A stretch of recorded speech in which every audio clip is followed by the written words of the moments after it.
Good evening, class. We're going to get into chapter 2 this afternoon and talk about leading strategically.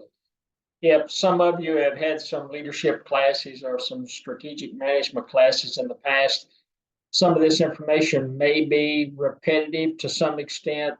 You may recognize some of the information, may be phrased a little differently. The authors I've noticed, as with a lot of authors, as they're writing text or as they're writing papers, it may not be that it's the concepts are revolutionary, but they phrase them in a certain way, and they package them in a certain way that may make more sense as you move forward into current market environments.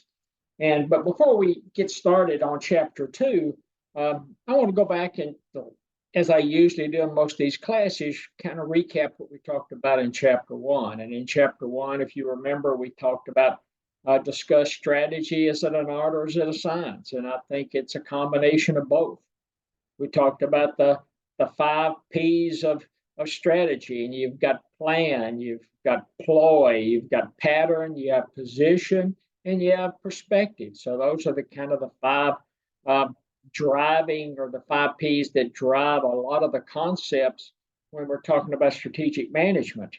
Spent just a few minutes, or maybe a little longer than a few minutes, talking about strategic management, and you've got how it impacts executives, firms, industries, maybe even markets, and decisions, outcomes, and events within that market environment are going to influence a company's success or failure.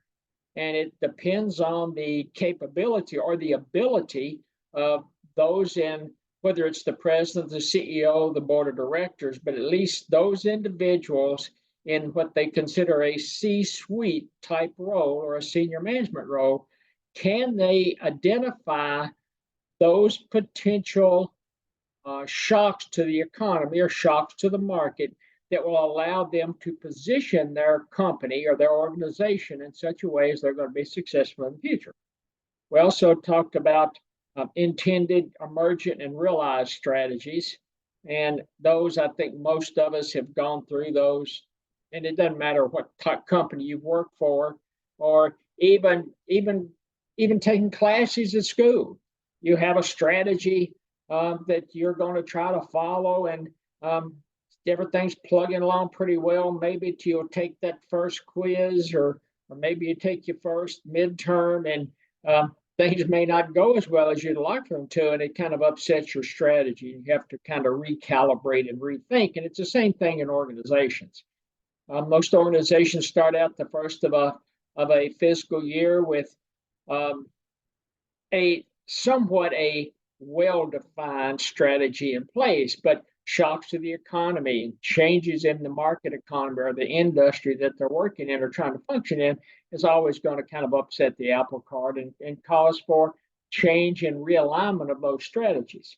Also talked for a few minutes about the history of management. We talked about military strategy, talked about the text, The Art of War, which was for a long time, it was required reading. And I don't know whether it still is or not, but at least in the mid to late 80s, it was still required reading in MBA programs, finance and economics classes, just like Adam Smith's, The Wealth of Nations was required reading. So a lot of required reading that have kind of influenced different disciplines over time. And, strategic management certainly has its influences over time.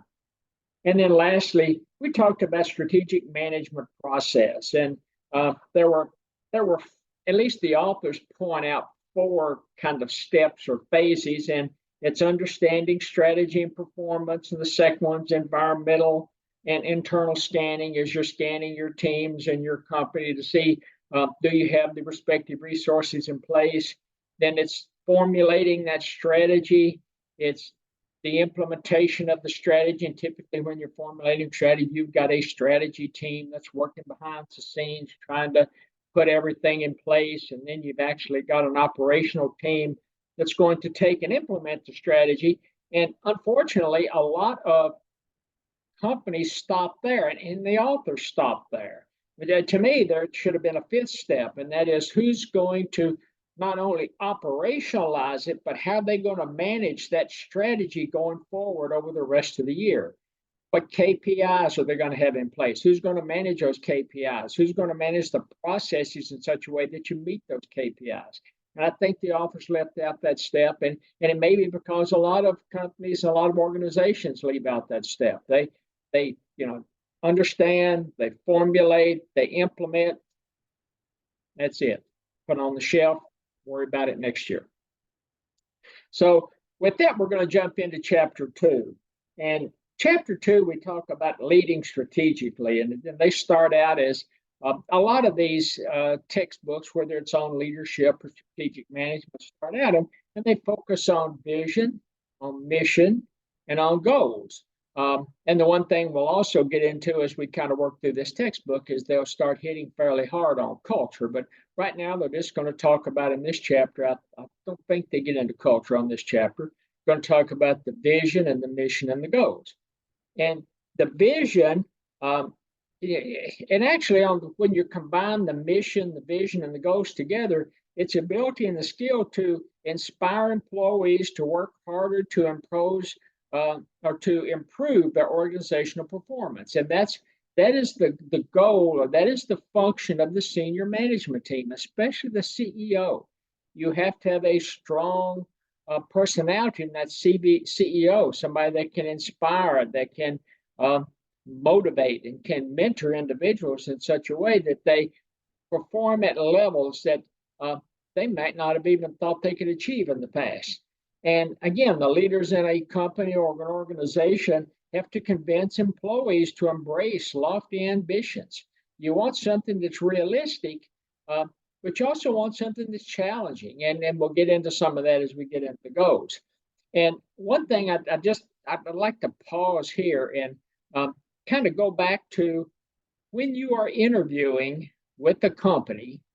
I've always told, I found it useful myself, and any of my individuals reporting to me in the past that were interviewing, if they asked me for some tips or some things to do or things to try in an interview process, I always tell them the questions to ask during the process of the interview process is ask those that are interviewing you.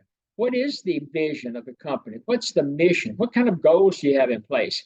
And what you'll find, or what I've found, is a lot of those individuals that are interviewing you, they can't articulate it. They may have kind of a catchy phrase that, here's kind of our mission statement, and they're really proud of that mission statement. But you ask them, what does it mean, and where are you, and what does your vision look like, and they can't articulate a vision. And when it comes to goals, if when you start talking to them about goals, if the goals seem to be a little loosey-goosey and not well thought out, and they're not definitive, and it's not something that you can measure to, then I don't know. You need to, at that point, I've always stepped back and said, do I really want to work for an organization that can't articulate what the vision, the mission, and the goals are? It makes no sense to me, but trust me, I have run into that on more than one occasion.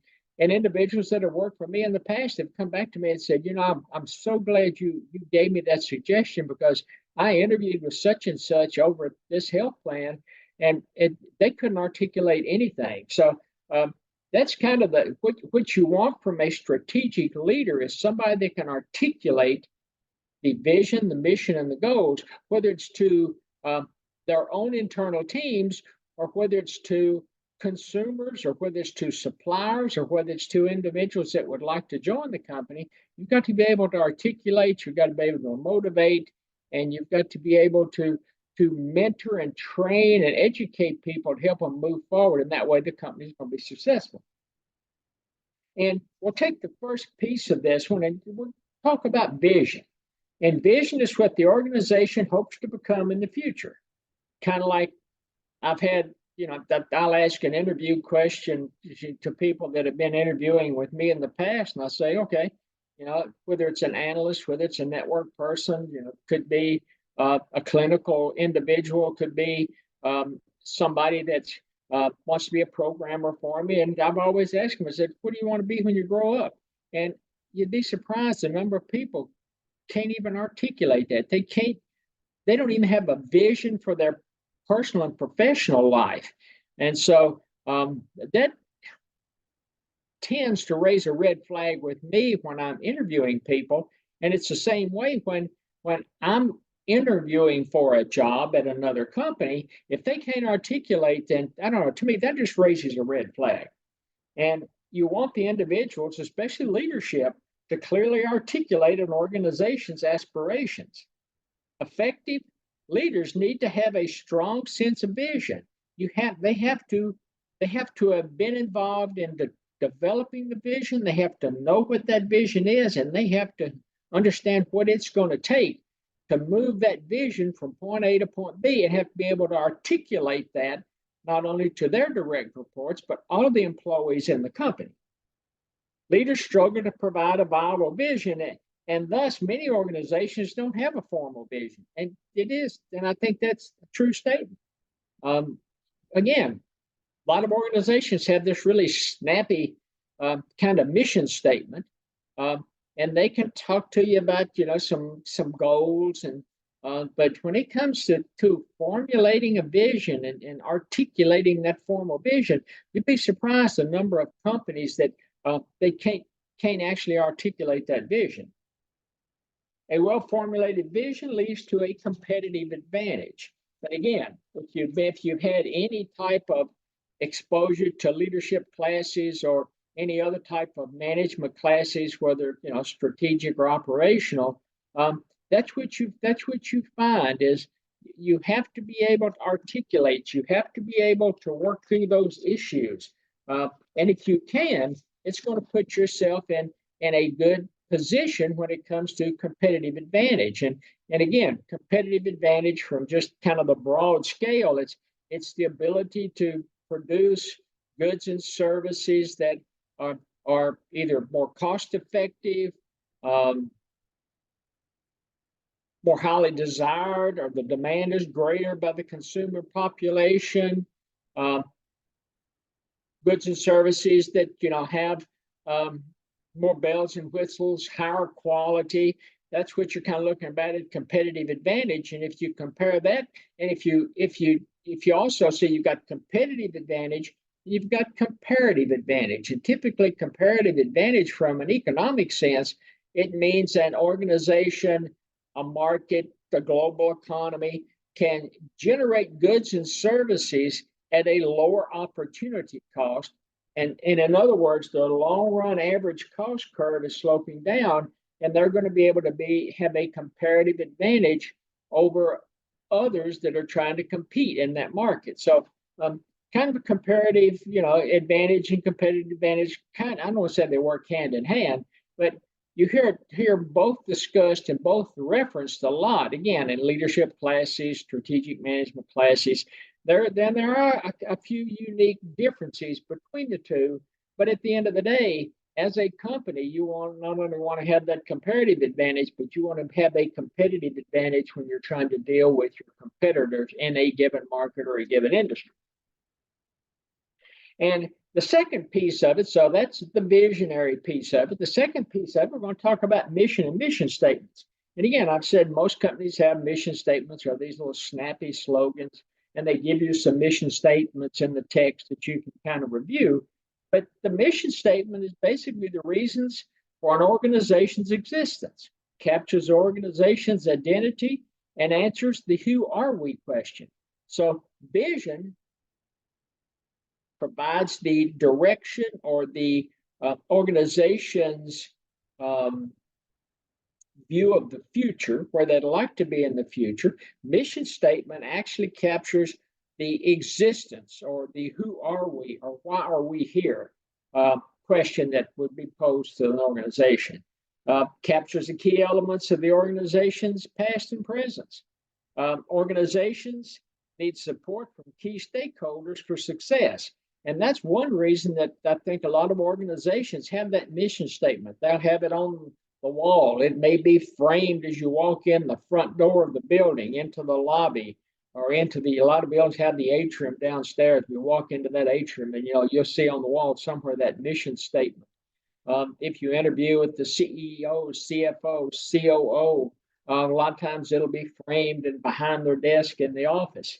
But that's the reason you have that mission statement there, is you're trying to tie everybody in that organization and company together, have them join at the hip.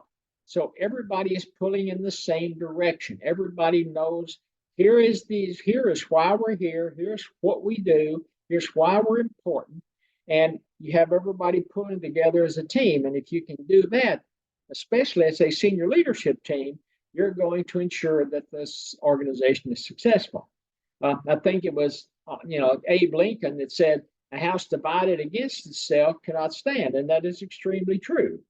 Vision and missions can't be at odds with each other.